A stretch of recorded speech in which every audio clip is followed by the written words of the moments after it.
Ramadan jangan dibawa ya. Bismillahirrahmanirrahim. Assalamualaikum warahmatullahi wabarakatuh.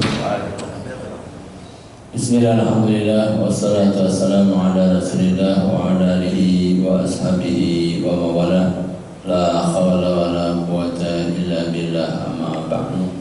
Hadirin ma'asal muslimin, jamaah salat subuh Masjid An-Nur yang dirahmati Allah Subhanahu wa taala. Puji syukur dan bila-bila kita panjatkan kehadirat Allah Subhanahu wa taala yang telah banyak melimpahkan kenikmatannya kepada kita semua, sehingga di kesempatan pagi hari ini kita bisa melapangkan kaki kita untuk bisa melaksanakan amal ibadah salat subuh secara berjamaah.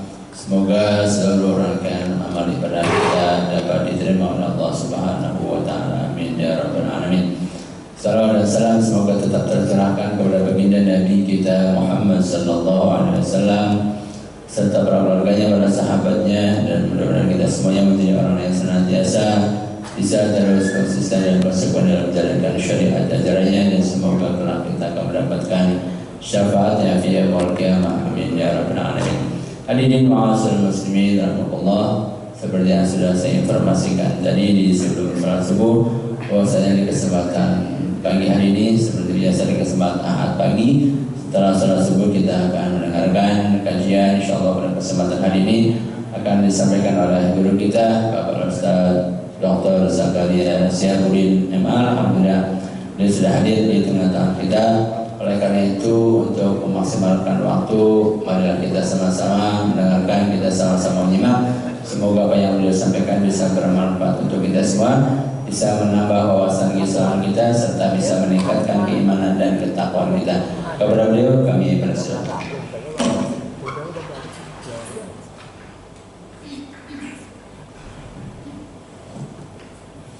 Assalamualaikum warahmatullahi wabarakatuh.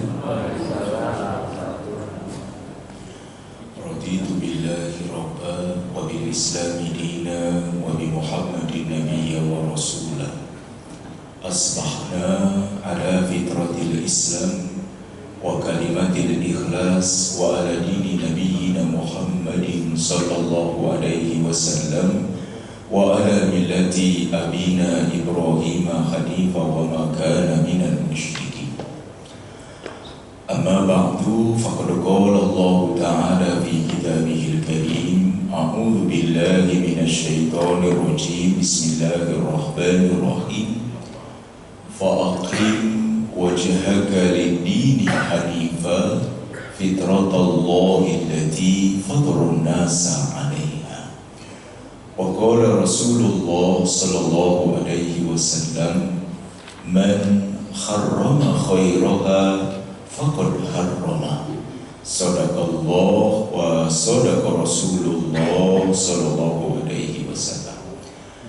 Bapak Ibu hadirin wal hadirat jamaah subuh Masjid An-Nur yang dirahmati oleh Allah Subhanahu wa taala. Tinggal beberapa hari saja kita akan berjumpa dengan bulan yang dikangenin oleh Rasulullah dan para sahabat.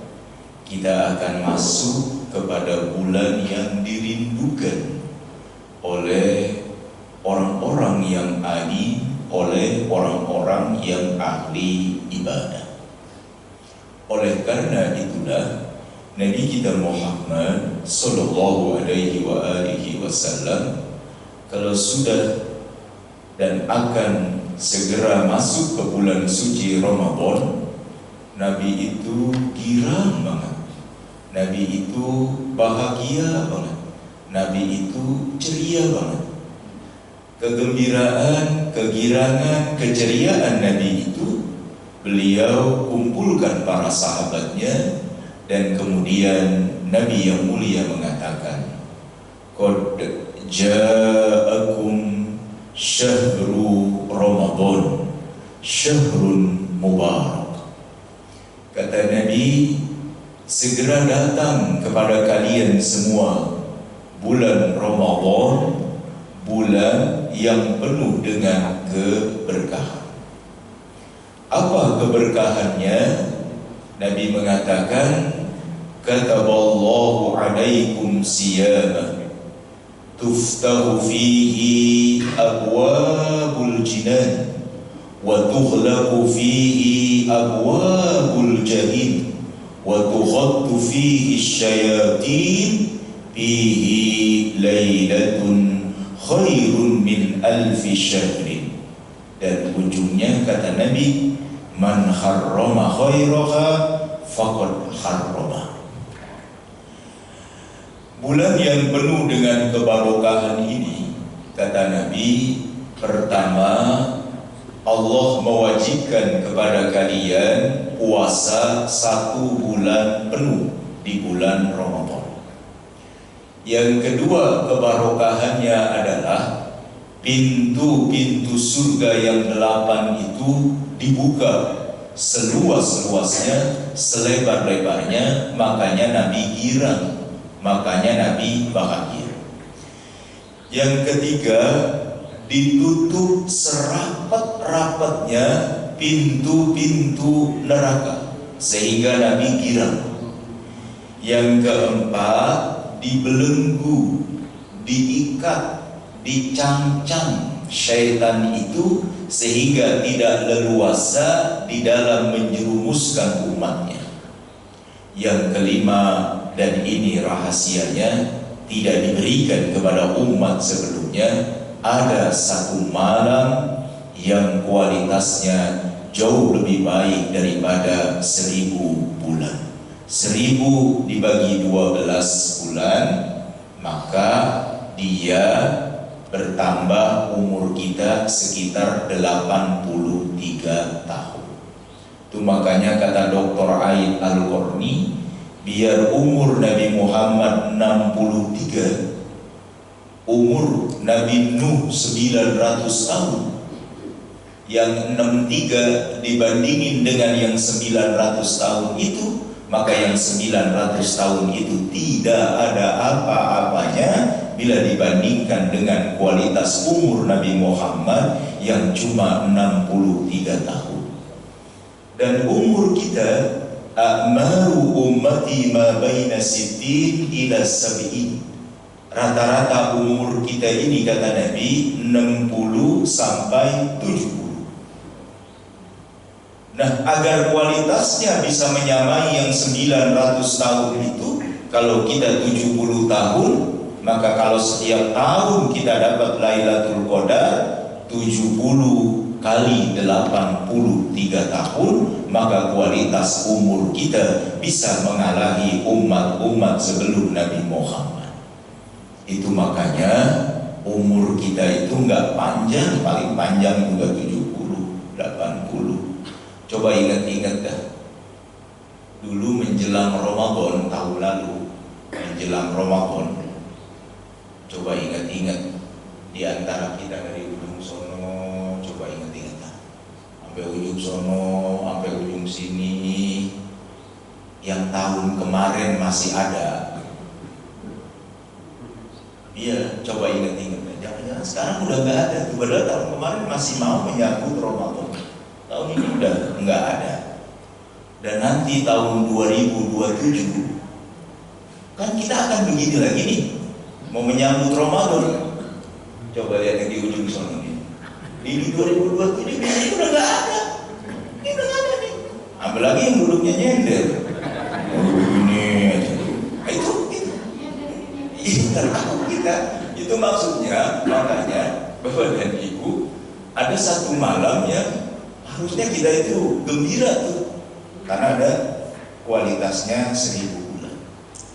Dan kata kuncinya, siapa yang kehilangan kebaikan, kata Nabi, di bulan Ramadan tahun ini, maka berarti dia sudah kehilangan banyak sekali kebaikan. Jadi kalau entar di bulan Ramadan kita nggak dapat apa-apa, maka dia sudah kehilangan banyak sekali kebaikan.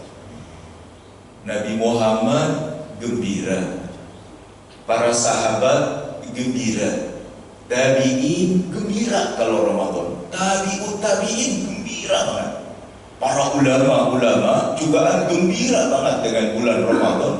maka sudah selayaknya kita umat Nabi Muhammad Sallallahu Alaihi Wasallam girang, bahagia, ceria dengan datangnya bulan suci Ramadan. Bapak dan Ibu yang dirahmati oleh Allah, kalau kita perhatikan dari Sabang sampai dengan Merauke, penyebar-penyebar Islam di Nusantara ini sebenarnya memang sudah mengajarkan agar umat Islam di Nusantara ini girang, gembira menyambut datangnya bulan suci Ramadan. Di Aceh ada tradisi namanya tradisi, saya mungkin bukan orang Aceh jadi menyebutnya enggak pas, tradisi megang namanya. Jadi dia masak daging sapi, ya, rame-rame begitu masaknya, kemudian makan rame-rame, dan kemudian saling memaafkan satu dengan yang lainnya. Biasanya mereka memotong sapi. Di Aceh ada tradisi menyambut bulan Ramadan yang seperti itu. Di Jawa itu ada tradisi namanya tradisi padusan. Padusan itu mandi di kali, membersihkan diri, membersihkan jasmani karena memang mau menyambut bulan suci Ramadan. Intinya bukan sekedar mandinya, tetapi bertemunya, berkumpulnya kerabat-kerabat untuk saling memaafkan satu dengan yang lainnya. Ya. Di Padang juga ternyata ada, ya, namanya apa? Malamang, ya, malamang. Sama juga masak daging begitu, kemudian mereka makan bersama, berkumpul bersama dengan keluarga, dan kemudian saling memaafkan. Itu namanya kegembiraan menyambut bulan Ramadan. Nah, di Jawa Barat saya lihat juga ada tuh tradisinya. Tradisinya namanya munggah. Munggah, unggah itu kan tempat yang tinggi. Jadi anak datang ke orang tua yang posisinya lebih tua, munggahan ke orang tua. Adik datang ke kakak, keponakan datang ke rumah paman. Itu namanya munggahan. Ya, tradisi munggahan sama, kumpul dengan keluarga, makan bersama, dan kemudian saling memaafkan, saling meridhoi satu dengan yang lainnya. Munggahan. Di Betawi, karena saya orang Betawi, juga ada tradisinya namanya tradisi nyorok. Nyorok, kalau nyorok ke atas, kalau ke bawah nyerok. Beda, kalau nyorok ke atas, kalau ke bawah nyerok. Dulu tuh apa istilahnya, ada umbing. Apaan umbing? Buat nyerok ikan. Ada susu buat nyerok ikan gabus, makanya dia nyerok itu ke bawah. Ya, bahasa sininya serok. Ya, nyerok, nyorok ke atas. Kalau tadi di Jawa ada padusan, kalau di Betawi ada padasan. Enggak semuanya anak-anak kita tahu padasan. Padasan itu ember yang dibolongin, air ngocor buat wudhu, buat mandi. Dan dulu mah kagak ada keran, kagak ada keran. Rumah saya itu di Pasar Minggu, ya. Dan ajaibnya orang-orang dulu tuh kalau di Betawi, antara rumah sama kamar mandi jauh, Pak. Jauh. Jadi kita dari rumah mau mandi jalan dulu tuh. Mau wudhu, namanya padasan. Air tuh, ya. Makanya orang dulu rumahnya berkah. Rumahnya luas, halamannya luas, pintunya terbuka, orang bisa nongkrong ngumpul di situ. Ada balai, ada pangkeng kalau dulu mah, ya pada ngumpul, ya. Nggak ada pagar-pagar kayak begini rumah dulu mah. Rumah kakek saya itu kebuka aja, siapa aja mau datang ke situ. Enak banget, luas. pohon cabai ada, pohon jengkol ada, semua ada. Ya, jadi berkah rumahnya. Ya, kalau sekarang mau rumah di depan aja ada tulisan, awas anjing galak. Ya, gimana orang mau masuk orang ada anjing? Ya, sama ini kalau sekarang kamar mandi di kamar. Iya, kalau dulu jauh tuh. Kalau sekarang mah kamar mandi di kamar. Udah begitu ada WC-nya kan, ada toilet. Artinya apa tuh Pak? Dia tidur di situ, dia itu di situ. Jadi ituannya ada di kamarnya. Iya kan? Kalau dulu kan jauh orang tuh, ya.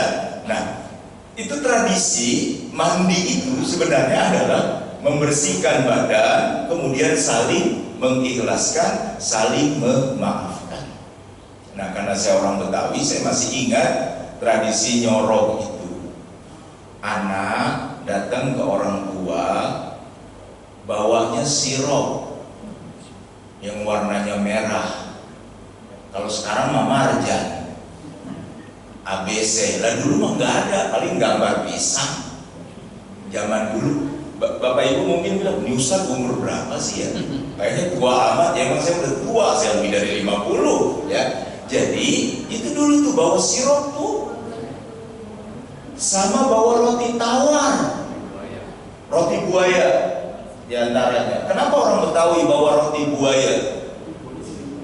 Ayo, karena buaya satu-satunya binatang yang paling setia. Kalau pasangannya mati, dia mati karena dia nggak mau pindah ke lain hati. Itu buaya selama di air. Ya. Buaya setianya kalau di darat, dia jadi buaya darat. Ya, bukan orang Betawi suka pada kawin kan. Kalau dia habis kusuran biasanya saya tahu. Bapak dan Ibu, kecuali saya enggak atuh aja. Nah, enggak satu doang. Jadi Bapak dan Ibu ya, nah bawa roti itu saya ingat. Kenapa? Karena dulu kalau orang buka puasa, roti tawarnya dikukus. Roti tawar itu dikukus, nanti dicocol sama tadi itu sirup.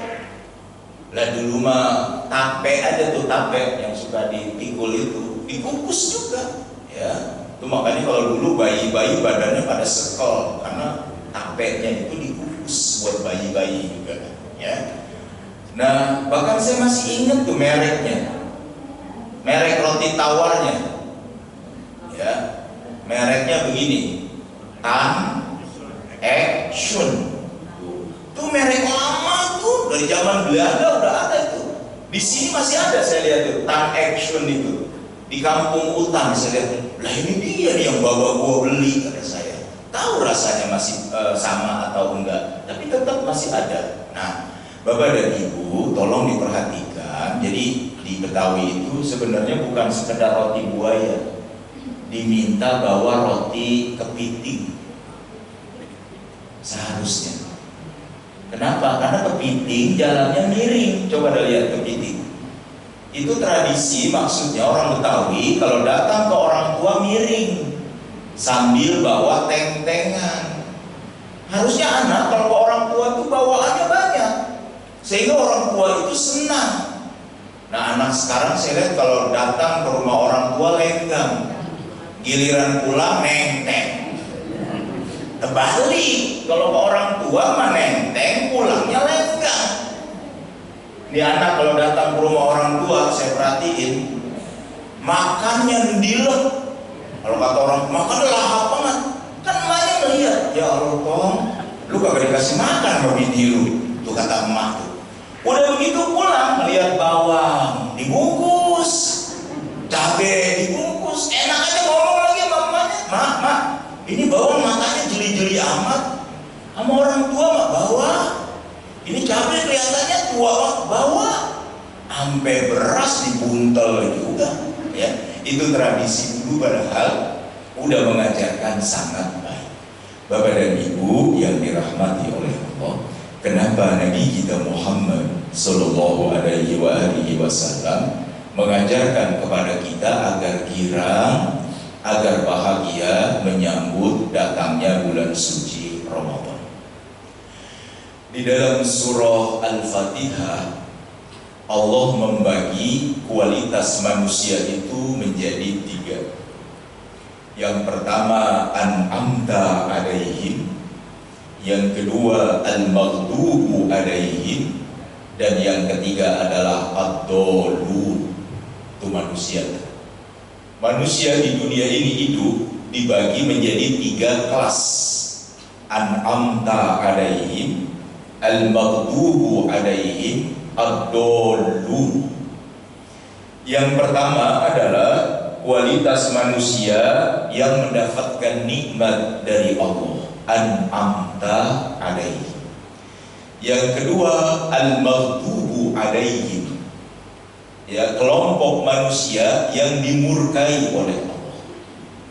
Dan yang ketiga adalah lebih buruk lagi, bukan hanya sekedar dimurkai, tapi memang dia tersesat, sangat tersesat, ad-dallun itu. Nah, Bapak dan Ibu, yang pertama, an'amta alaihim. Orang-orang yang mendapatkan nikmat Allah ini yang sentiasa mendapatkan taufik dan hidayah dari Allah. Kalaupun an'amta alaihim ini berbuat salah, kalaupun an'amta alaihim ini berbuat khilaf, maka dia akan segera bertaubat, maka dia akan segera memohon ampun kepada Allah. Itu namanya an'amta alaihim. Ibarat orang keder, tahu keder ya Bu? Keder itu nyasar. Nyasar itu tersesat, ya, nggak pugu, ya, muter-muter kagak jelas, nggak tahu jalan. Tapi buat orang an'amta alaihim, kalaupun dia tersesat, kalaupun dia nyasar, kalaupun dia keder, dia akan segera tahu jalan pulangnya, akan segera tahu jalan kembalinya, dan kemudian dia balik. Nah, itu an'amta alaihim. Maka dia akan balik lagi, ya, kepada Allah. Mungkin dia berbuat dosa, bohong, tapi dia tahu bohong itu dosa, dia bertaubat dan kemudian dia balik. Mungkin dia pernah menipu orang, tapi dia bertaubat dan dia sadar dan dia tahu jalan pulangnya, dia tinggalkan perbuatan menipunya dan dia balik kepada jalan Allah. Dan itu adalah an'amta alaihim. Mudah-mudahan kita masuk dalam kategori yang pertama ini, Bapak dan Ibu, an'amta alaihim. Setahun ini gak mungkin kita gak punya dosa, gak mungkin, karena kita manusia.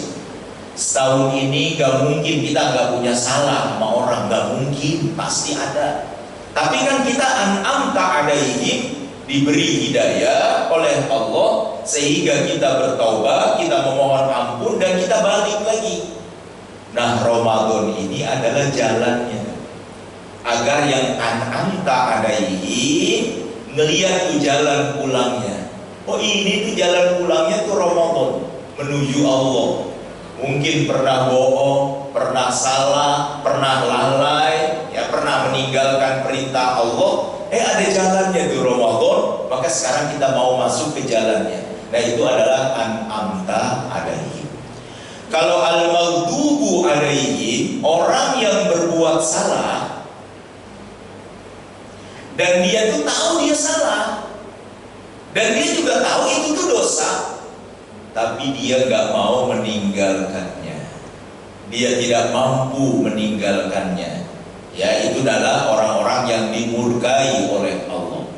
Itu sama aja sama orang keder, sama orang nyasar nih. Udah nyasar nih 2 hari, mau pulang gak ketemu-temu, nyasar nih keder.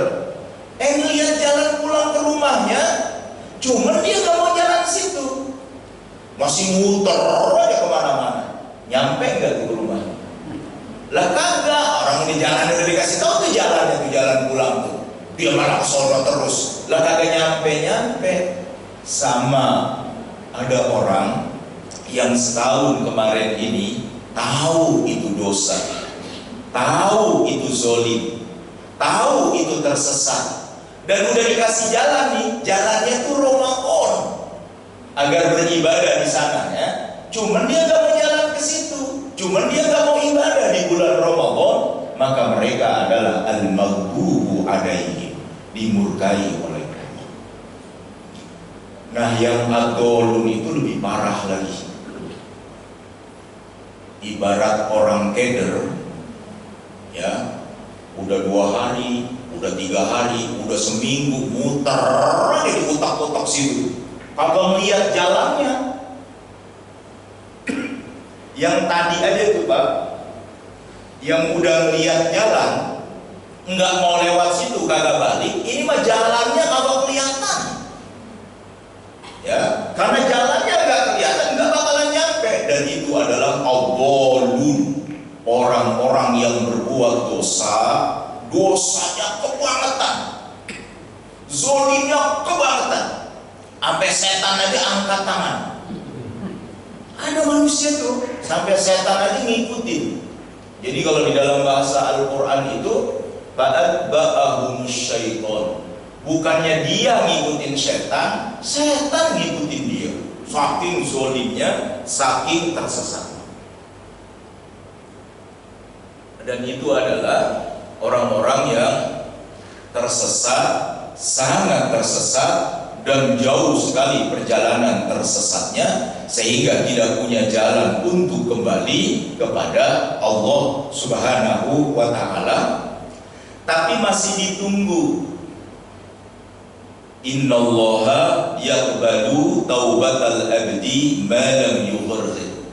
Allah masih menunggu taubatnya seorang hamba sampai dengan nyawa sampai di kerongkongan ini. Masih ditunggu, ya. Dan nanti hadirin sekalian, kita berusaha. Kenapa Nabi mengajarkan kita untuk girang dan gembira? Karena kita ingin menjadi an'amta alaihim. Nah, an'amta alaihim, Bapak dan Ibu, itu punya yang namanya fitrah. Punya yang namanya fitrah. Dalam surah Al-Mu'minun ayat yang ke-12 sampai dengan ayat yang ke-16, Allah jelas sekali itu, walaqad khalaqnal insana min sulalatin min tin summa ja'alnahu nutfatan fi qararin makin fa khalaqnan nutfata 'alaqah fa khalaqnal 'alaqata mudghah fa khalaqnal mudghata idhama fa kasawnal idhama lahma summa amsya'nahu khalqan akhar. Jelas banget di situ. Manusia itu diciptakan oleh Allah kita ini dari sarifati yang berasal dari tanah. Ibu kita makan ikan, ibu kita makan sayur, ibu kita makan buah-buahan, ibu kita makan daging. Ayah kita juga begitu, makan ikan, makan sayur, makan buah, makan daging. Kemudian ibu bapak kita ketemu indung telur dan spermatozoanya. Dan ketika dia ketemu, air 40 hari berubah menjadi darah 40 hari, darah menjadi daging 40 hari, daging membungkus tulang belulang 40 hari. Genap 120 hari Allah menciptakan kita menjadi manusia yang lengkap antara jasmani dengan rohani. Dan saat itulah Allah meletakkan yang namanya fitrah kita sebagai manusia berbarengan dengan ditiupkannya ruh. Summa sawwahu wa nafakha fihi min ruhi wa ja'ala lakumus sam'a wal absara wal af'ida. Itu fitrahnya tuh. Ya, begitu Allah sempurnakan penciptaan kita manusia 120 hari, maka Allah kasih kita pendengaran, penglihatan, perasaan, hati, dan itu adalah fitrahnya. Maka manusia itu punya 5 fitrahnya, ya, yang nanti di Ramadan fitrahnya itu menguat. Makanya Nabi suruh kita girang, kita bahagia karena fitrahnya ini akan menguat. Satu, ya, al-fitrah ad-diniyah. Yang pertama itu adalah fitrah beragama. Sejak Allah tiupkan itu di dalam diri kita memang ada fitrah beragama.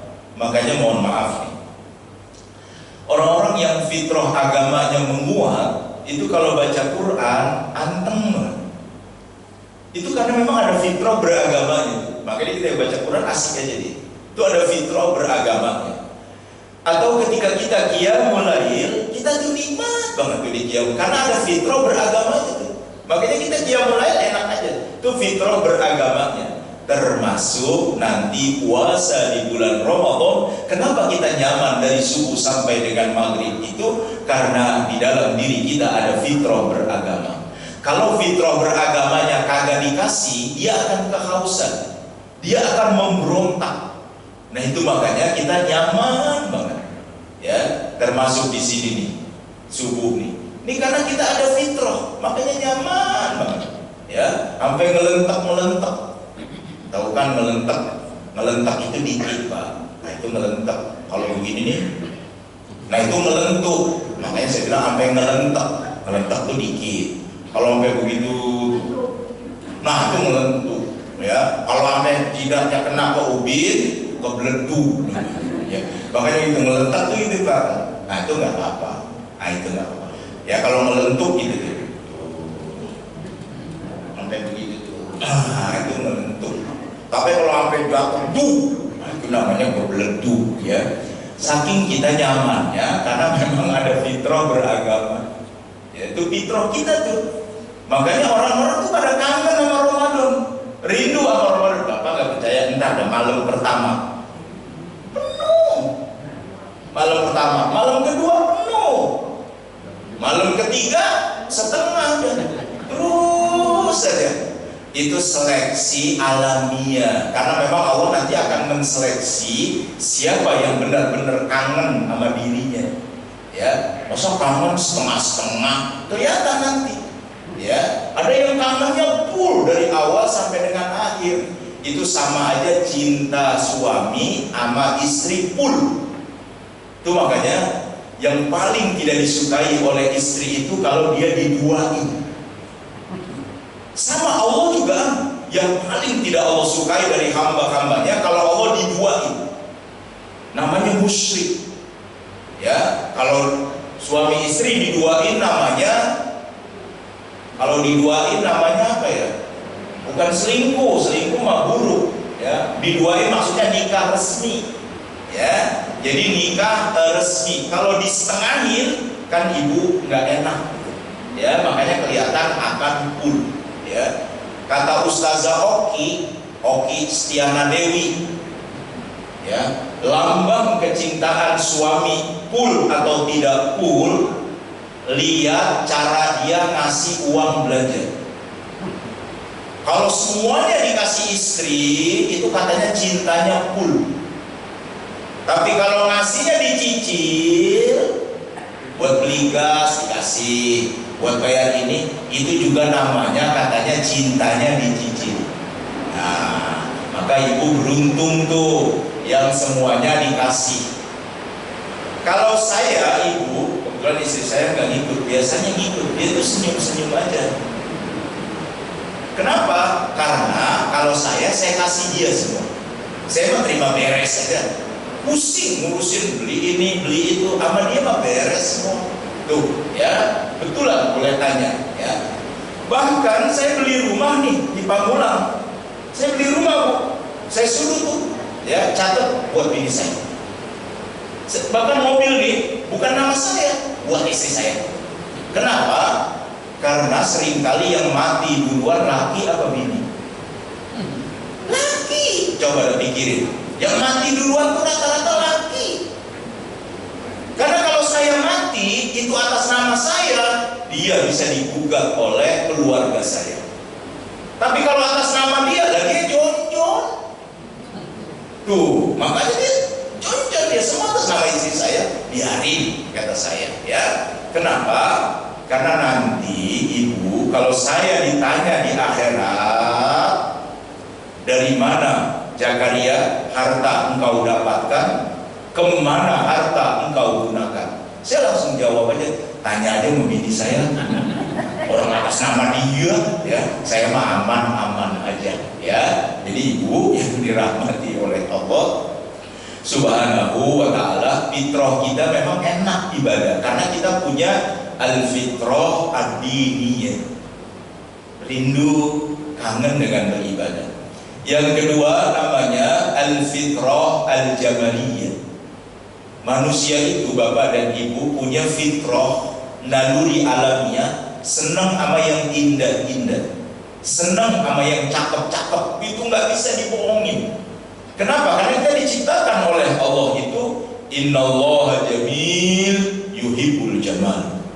Allah itu maha indah dan mencintai hal-hal yang indah, dan kita diciptakan oleh Allah, makanya kita senang tuh sama yang indah-indah, dan itu alami. Sebagai seorang manusia memang fitrahnya itu indah. Makanya yang suka ke pantai, melihat pantai itu indah bang.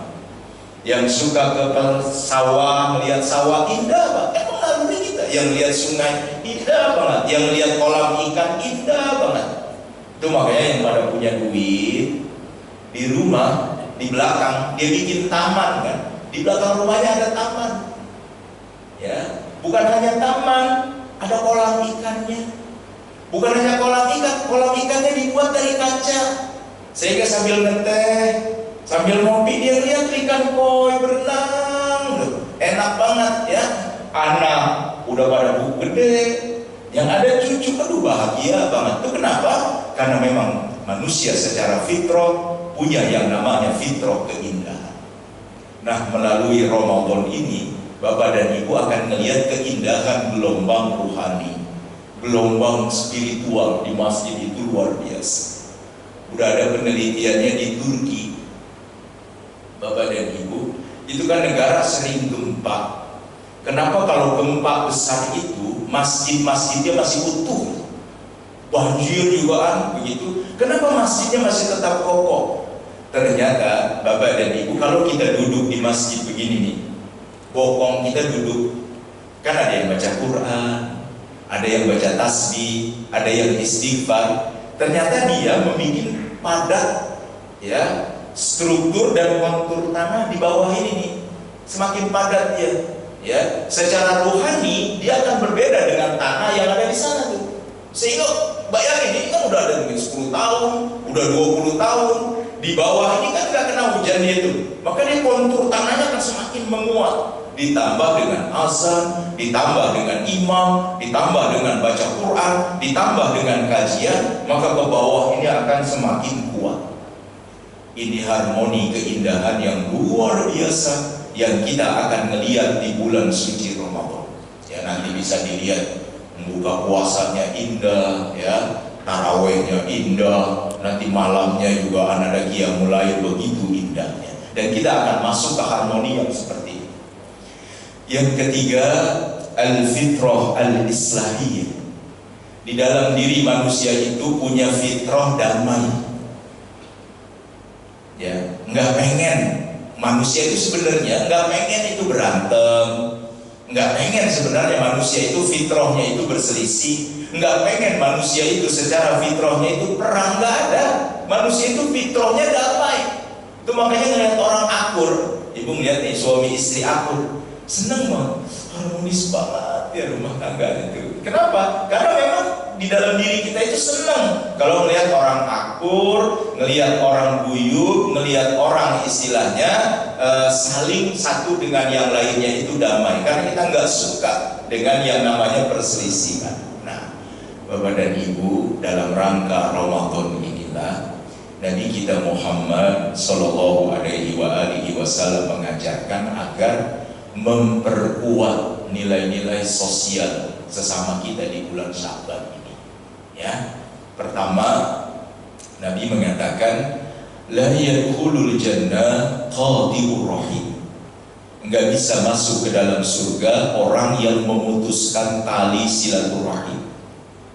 Enggak bisa tuh. Ya, biar Bapak sholatnya hebat banget juga, ya, biar sedekahnya hebat banget, tapi Bapak memutuskan tali silaturahim dengan seseorang, maka kata Nabi gak bisa masuk ke dalam surga. Ya, Itu makanya menjelang Ramadan begini ini kita perkuat yang namanya itu silaturahim. Ya. Yang kedua, Nabi mengatakan la yadkhulul jannah al-fattan. Nggak bisa masuk ke dalam surga orang yang memfitnah orang lain. Nah, kita jangan memfitnah orang lain. Kalau ghibah emang benar dia melakukan itu namanya ghibah. Tapi kalau fitnah, orang itu enggak ngerjain tapi kita katakan dia mengerjakan. Nah, itu namanya fitnah. Yang suka fitnah enggak bakalan bisa masuk ke dalam surga. Yang ketiga, la yadkhulul jannata an-nammam. Enggak bisa masuk ke dalam surga orang yang suka mengadu domba. Nah, menjelang Ramadan inilah penguatan sosial di antara sesama kita itu harus kita perkuat, kita lurusin, kita benerin. Silaturahim itu Bapak dan Ibu kan konsepnya, kalau silah itu ya, yang namanya silah, kalau ada benda berserakan, ini di sini, ini di sini, ini di sini, dia berserakan. Kalau kita satuin di satu tempat, itu namanya silah. Silaturahim, menyatukan yang berserakan. Apa keluarga besar kita berserakan di mana-mana, maka kita satukan. Itu namanya silaturahim. Ya, menyatukannya bisa melalui Zoom, menyatukannya bisa melalui video call, menyatukannya bisa melalui arisan. Itu namanya silaturahim. Soal caranya boleh berbeda-beda, ya. Yang kedua, yang namanya silaturahim itu, kalau ini benang, Bapak dan Ibu, kalau ini kita jadikan sebagai benang, ya, ini kita jadiin benang, silah itu, dia putus. Kalau ini benang, misalnya saya putusin 1, 2, kemudian saya jadiin 4, 3 benang terputus. Ya, kalau saya sambungin lagi yang 1 dengan yang 2, ya, yang 2 dengan yang 3, yang 3 dengan yang 4 saya sambungin, itu namanya silaturahim. Namanya silaturahim, menyambungkan yang putus. Kalau tadi nyatuin yang berserakan, yang kedua itu nyambungin yang putus. Nah, itu silaturahim. Itu namanya silaturahim. Jadi kalau ada yang putus nih, ya, adek sama abang marah gara-gara pembagian warisan, misalnya. Biasanya yang serakah abangnya, ya, kan keputus tuh 6 bulan, setahun, 2 tahun, karena kesel sama abangnya. Dia mah enak banget dapat banyakan, adiknya nggak dapat, kan 4 tuh putus silaturahim. Menjelang Ramadan sambungin lagi, itu yang namanya silaturahim. Ya. Yang ketiga, gambarinnya apa ya? Kusut. Kalau ada benang nih, udah putus, kusut, semrawut. Tuh. Ya, semrawut, ruwet. Kalau di WA tuh ada stiker tuh, ruwet. Nah, begitu dia ruwet, kita beresin lagi atu-atu, sehingga bagus lagi. Nah, itu namanya silaturahim. Jadi Bapak dan Ibu, menjelang Ramadan, kalau yang berserakan di mana-mana satukan, terserah melalui apa. Kalau ada yang putus, sambung. Kalau ada yang ruwet, kan ruwet banget Pak, nanya aja nggak mau nanya. Ada orang ketemu nggak mau nanya, boro-boro nanya, ngelihat aja muka, buang muka. Ada orang ketemu buang muka, kalau nggak buang muka nunduk. Itu ruwet namanya. Mau Ramadan, silaturahim itu diluruskan kembali. Karena kalau enggak, man harrama khairaha faqad harrama. Siapa yang kehilangan banyak kebaikan di bulan Ramadan, kata Nabi, maka dia kehilangan banyak kebaikan. Apa kebaikannya? Ada Lailatul Qadar, dosa diampunkan, rahmat diberikan, pintu surga istilahnya sudah dibukakan. Tapi kalau masih ruwet aja begini, atau masih putus aja, kagak nyambung-nyambung, maka dia adalah orang-orang yang banyak kehilangan kebaikan di bulan Ramadan. Nah, Bapak dan Ibu, adik sama abang emang jarang video call. Saudara kandung itu jarang video call. Coba sekali-sekali deh, pagi-pagi punya abang, punya adik, telepon video call, jangan pakai voice, pakai video call. Telepon abang, mau Ramadan begini, paling juga dibilang tumben lu, pakai video call segala, mau ngapain? Begitu maksudnya, ya. Enggak, tetap aja bang, ya. Abang ganteng banget gitu, abang sehat bang, nah, begitu kira-kira. Bang mau Ramadan maafin saya ya. Nggak apa-apa, adek yang nelpon duluan nggak apa-apa, ya. Nggak boleh juga kita sebagai abang, sebagai kakak bilang, ya, gua tuaan. Itu kalau udah ngomong begitu pak, itu rumah-rumahnya tanda-tandanya kagak mau ngasih maaf. Gua mah tuaan, lu muda. Kalau lu nggak minta maaf sama gua, itu tandanya keras. Maka mau Ramadan video call aja. Bang, karena kita nggak bisa ngumpul misalnya, bilang aja, ya, tua sama saudara memang begitu, ya. Nah, Bapak dan Ibu yang dirahmati oleh Allah Subhanahu wa Ta'ala, siapa lagi?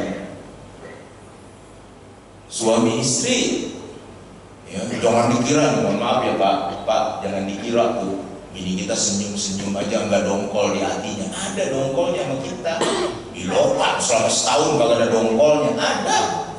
Cuman kagak keluar, ada di hati. Ya, laki gue begini amat, selin banget gitu ya. Atau udah bikinin kopi kagak diminum, kan dongkol tuh, ada di hatinya ada. Nah, maka mau Ramadan begini nih Pak, Bapak minta maaf aja nggak apa-apa. Ya, sama Bu, Ibu juga begitu. Emang kalau suami diem, Ibu kira Ibu benar? Belum tentu, emang suami diem aja begitu. Ya, bukannya Ibu benar, dianya nggak mau melawan. Karena kalau dilawan nggak bakalan menang. Makanya dia diem aja. Gitu. Ibu perhatiin deh laki. Ibu perhatiin apa laki Ibu? Tuaan laki Ibu apa Ibu? Ibu perhatiin deh mukanya, laki Ibu tuh. Mukanya ternyata lebih tua dari Ibu rata-rata. Kenapa? Karena tadi secara psikologis dia tahan terus. Makanya dia lebih tua, lebih ringkih. Nih, mohon maaf, yang stroke coba perhatiin ya, laki. Dan ini mah jarang ada yang stroke. Gak tahu tuh kenapa laki mungkin begitu dipikirin aja, tahu-tahu stroke dah. Ya, cuman kalau orang perempuan nggak stroke, dia gula. Karena kan dia makan mulu, dia makan ya. Ibu makan jadi makan, kan suka gula ya. Itu udah bagiannya masing-masing. Mau Ramadan begini suami istri udah harus saling mengikhlaskan, saling meridoi, ya. Pak, kalau istri udah bilang pokoknya, udah kita ngalah aja. Itu kalau istri udah ngomong pokoknya, nah udah ada dia. Ya, kalau pokoknya jalan, pokok udah ada dia. Nah, mau Ramadan, udah saling mengikhlaskan saja satu dengan yang lainnya. Ramadan ya. Siapa lagi mau Ramadan begini? Yang gentengnya dempet, gentengnya dempet sama kita kan rumah Pak. Kalau dulu makan rumah jauh-jauh, sekarang makan rumah pada dempet. Apaan tuh kalau temboknya dempet, gentengnya dempet? Satu, pohonan kita suka ke rumah tetangga, daunnya kah, buahnya kah. Punya hewan kita bisa ke tetangga. Air, hujan, bisa aja netesnya ke rumah tetangga. Tuh, masak nih, aromanya ke tetangga. Tetangga tuh yang dekat. Saya selalu bilang tetangga tuh yang dekat, jangan mikirin yang jauh. Yang jauh mah gak ada masalah. Yang ada masalah tuh itu tuh, yang dekat-dekat tuh. Mau Ramadan begini nih, ya kan kalau ini kan nanti hari Rebo, ya kalau Muhammadiyah udah tetepin nih hari Rebo kan, kalau itu hari kayaknya sih hari Kamis kayaknya begitu ya. Saya sendiri masih bingung Pak, hari ini ya Indonesia ya, cuma tetepin tanggal 1 Ramadan aja kagak akur-akur. Elon Musk yang punya Starlink itu orang terkaya di dunia, dia lagi mempersiapkan dua hal. Satu, dia mau mengkloning bulan. Bayangin tuh Elon Musk. Bukan, kita lagi mikirin tanggal 1 Ramadan, dia bulannya dia mau jadiin 2. Orang lain sono ya, hebat banget. Mau menciptakan bulan dengan teknologi, dia mau mengklon. Jadi dikloning nanti bulan itu ya, sehingga menjadi sumber energi buat di sini.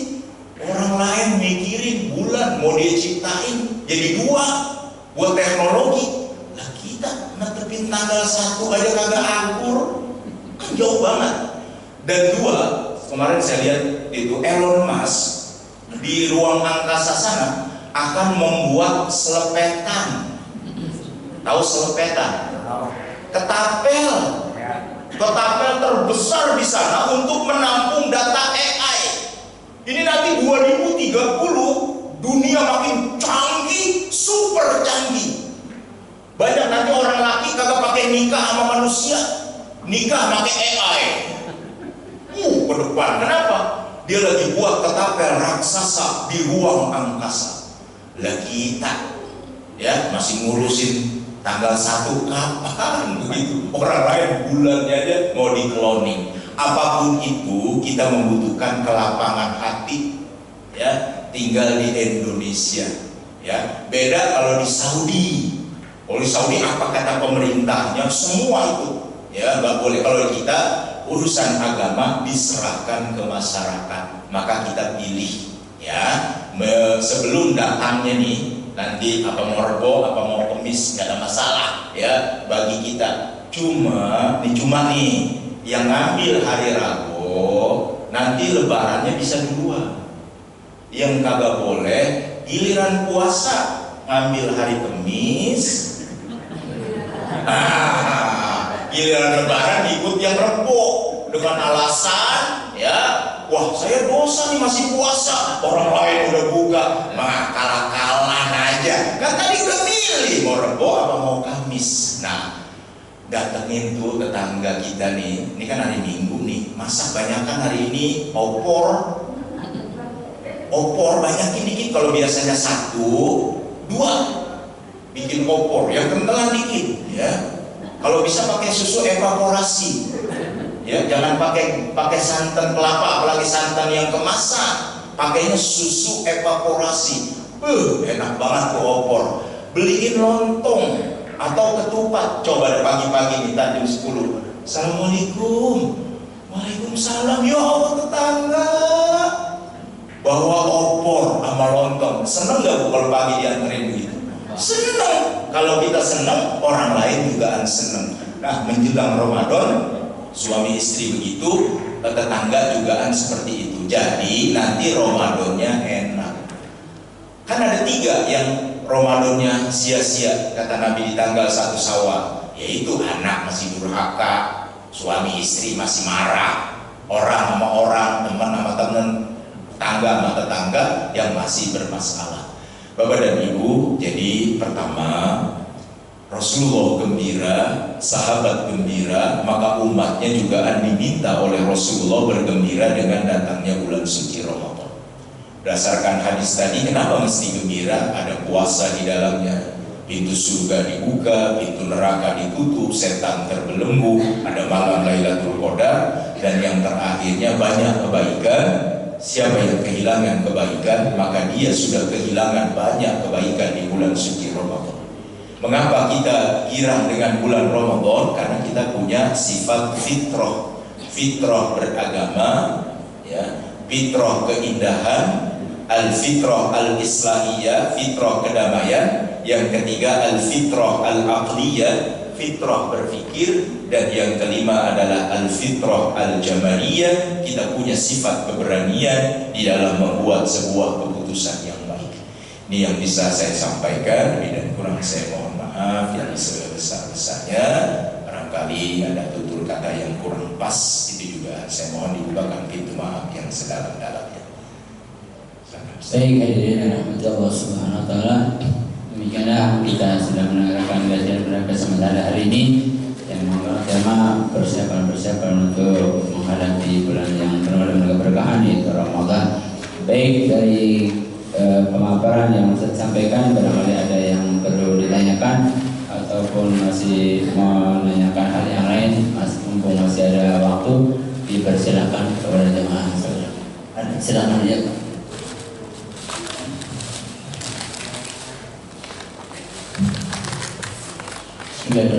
Assalamualaikum warahmatullahi wabarakatuh. Ini berkaitan dengan puasa. Barangkali di surat 2 ayat 183 itu disebut kama kutiba alal ladzina min qablikum. Nah, ini saya tidak pernah mendapat penjelasan min qablikum itu seperti apa gitu.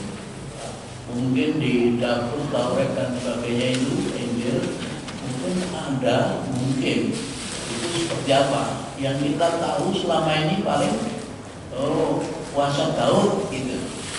Seperti apa puasa Daud? Pernah di sini disebutkan, sekarang zaman Nabi Muhammad kok masih puasa Daud katanya gitu. Nah ini mohon penjelasan tadi Pak, bingung tadi. Terima kasih. Assalamualaikum warahmatullahi wabarakatuh. Waalaikumsalam warahmatullahi wabarakatuh. Bapak dan Ibu yang dirahmati oleh Allah, jadi memang ya ayyuhalladzina amanu kutiba alaikumusiyam kama kutiba alal ladzina min qablikum la'allakum tattaqun. Itu untuk menggambarkan bahwa perintah berpuasa di bulan suci Ramadan itu ada kaitannya dengan sejarah umat-umat sebelum Nabi Muhammad, sebagaimana sudah diwajibkan atas umat-umat sebelum kamu. Ini bisa kita ambil misalnya tentang puasa hari Asyura, ya, puasa tanggal 10 Muharram. Ketika Nabi datang ke Madinah, puasa Ramadan belum ada tuh. Puasa Ramadan belum diperintah. Puasa Ramadan kan baru diperintah tahun kedua setelah Nabi berada di Madinah. Ya, dan itu perintahnya memang ada di bulan Sya'ban. Surat Al-Baqarah 183 itu turunnya memang di bulan Sya'ban. Nah, di sana kan begitu Nabi datang ke Madinah, Nabi kan tanya tuh sama orang-orang Yahudi di sana, kenapa kalian berpuasa di tanggal 10 Muharram itu? Nah, mereka orang-orang Yahudi hari itu mengatakan karena Nabi Musa menang terhadap Fir'aun di tanggal 10 Muharram. Dan untuk bersyukur atas kemenangan Nabi Musa, maka kami berpuasa di tanggal 10 Muharram. Maka Nabi yang mulia memerintahkan kepada para sahabat, kita ini umat Islam jauh lebih berhak terhadap Nabi Musa ketimbang mereka. Itu makanya Nabi mengatakan, "Lau kana Musa hayyan ma wasa'ahu illa tibai." Kalau hari ini Nabi Musa itu masih hidup, maka Nabi Musa juga gak bisa ngelak, dia akan ikut saya. Itu makanya kata Nabi, kita lebih berhak terhadap Nabi Musa daripada mereka. Maka kata Nabi, puasalah di tanggal 10 Muharram. Nah, itu untuk menunjukkan bahwa di zaman itu juga sudah berlaku yang namanya puasa umat sebelumnya, yang kebetulan adalah puasa hari Asyura atau tanggal 10 Muharram. Begitu juga dengan yang kita ketahui itu adalah puasanya Nabi Daud. Kalau ibadah puasanya semua umat itu puasa, cuma waktu puasanya dari kapan sampai kapan, nah itu yang gak sama. Nah, buat kita umat Islam, mohon maaf, fisik kita itu tidak sama dengan umat-umat sebelumnya. Ya, kalau umat sebelumnya masa berpuasanya itu kan lebih lama dia, misalnya dari malam kemudian ketemu malam, ya kan dia lebih lama. Kalau kita kan dari subuh sampai dengan maghrib, karena memang fisik umatnya. Kalau puasanya ya tetap mereka berpuasa, cuma lama dan waktu berpuasanya yang tidak sama. Buat umat Nabi Muhammad seperti ini, puasa dari subuh sampai dengan maghrib. Nah, kalau pertanyaannya kenapa di zaman Nabi Muhammad itu masih ada juga puasa Nabi Daud, Di dalam khazanah fikih kita, syariat kita, ada yang namanya syar'u man qablana. Syariat umat sebelumnya ada yang diteruskan oleh Nabi Muhammad, dan itu bukan lagi menjadi syariat umat sebelumnya, karena umat sebelumnya udah nggak ada. Maka Nabi meneruskannya dan kemudian menjadi syariat umatnya Nabi Muhammad. Salah satunya itu adalah syar'u man qablana, itu adalah syariatnya Nabi Daud alaihi salam yang puasa sehari, tidak puasa sehari. Itu makanya dia sunnah. Ya, termasuk syar'u man qablana itu kan adalah akikoh. Ya, itu juga syariatnya Nabi Ibrahim. Ya, tapi kemudian menjadi syariatnya Nabi Muhammad. Jadi bukan hanya puasa yang diikuti, karena Nabi, begitu Nabi menjalankan, maka dia menjadi syariatnya umat Nabi Muhammad yang namanya syar'u man qablana, syariat umat sebelum Nabi Muhammad yang kemudian menjadi syariat bagi umat Nabi Muhammad. Itu makanya dia sunnah, bukan sesuatu yang diwajibkan. Ya, jadi itu aja gambarannya untuk yang Nabi Musa yang paling dekat. Boleh jadi nabi-nabi yang lain juga punya tata cara berpuasa yang berbeda-beda, tapi intinya mah sama, ya, menahan lapar dan menahan haus, karena dia adalah ibadah yang paling tua.